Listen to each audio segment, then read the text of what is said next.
ഈ വീഡിയോ കണ്ടിട്ട് വന്ന ആൾക്കാരാണെങ്കിൽ കുറച്ചൊരു വെയിറ്റ് ചെയ്യുക എന്നും കാണാത്ത ആൾക്കാർ ബിയം പോയിട്ട് കണ്ടിട്ട് വരും. അപ്പോൾ ഇങ്ങനെ ഇഞ്ചി കടന്നിട്ട് അങ്ങനെയല്ലോ കരിഞ്ഞുകൊണ്ടിരിക്കുമ്പോഴേക്കാണ് കോച്ച് വന്നിട്ട് വിളിച്ചിട്ട് പറഞ്ഞ് ലഞ്ചസ് അടിക്കണമെന്ന്. ഈ ലഞ്ചസ് എന്ന് പറഞ്ഞെങ്കിൽ 2 ഡമ്പളും കൊണ്ട് അങ്ങോട്ട് ഇങ്ങോട്ട് നടക്കേണ്ട അവസ്ഥ. ഞാൻ കയറിത്തിരി എന്ത് നമ്പല് വേട് നമ്പല് അടി നമ്പല മീറ്റ് നമ്പല് എന്തെന്ന് ചെല്ലേണ്ടത്. അങ്ങനെ കരിഞ്ഞിട്ട് എങ്ങനെയല്ലോ അത് കഴിഞ്ഞിട്ട് ഐറ്റമ്പിലേക്ക് കോച്ചിൻ്റെ ഒറ്റൊരു വിഷയം വെയിറ്റ് ഇല്ലാണ്ട് അടിക്കണമെന്ന്. ഇത് ഏടെ കൈ വെക്കണമെന്ന് എനിക്ക് കയറുന്നില്ല. അങ്ങനെ കോച്ച് ഫൈനലായിട്ട് പറഞ്ഞു എന്ത് പാറാനെന്നിരിച്ച് നോക്കുമ്പോഴേ കോച്ച് പറഞ്ഞ് നടു കൈ വെച്ചിട്ട് ചെയ്യുന്നു.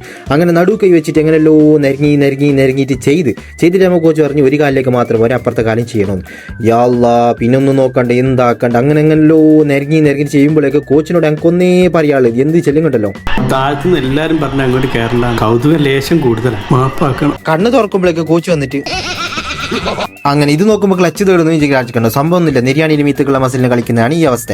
അങ്ങനെ ഇതും കഴിഞ്ഞിട്ട് എങ്ങനെയല്ലോ മോട്ടിക്കൊണ്ടുപോയിട്ട് കണ്ണാടീൻ്റെ അടുത്ത് പോയിട്ട് കുറച്ച് നോക്കി. കണ്ണാടിയിൽ നോക്കിയിട്ടാകുമ്പോൾ ഒരു സന്തോഷം വേറെന്നെ.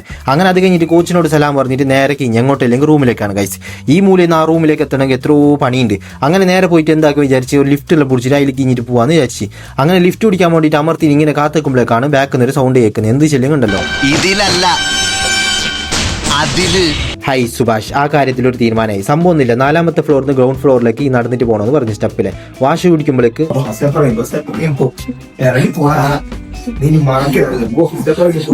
എന്താക്കുന്നത് എത്ര വാശി പിടിച്ചിട്ട് നമ്മളെ കോച്ചിൻ്റെ അടുത്ത് കാര്യമില്ല. സംഭവം നമ്മളെ കോച്ച് ഭയങ്കര സ്ട്രിക്റ്റ്. അങ്ങനെ നേരെ പോയി എങ്ങോട്ടില്ലെങ്കിൽ റൂമിലേക്ക് ഉള്ള എനർജി എല്ലാം തീർന്നു കഴിച്ചു. അപ്പോൾ ഓക്കെ ബേ ഫോളോ ചെയ്തോളൂ.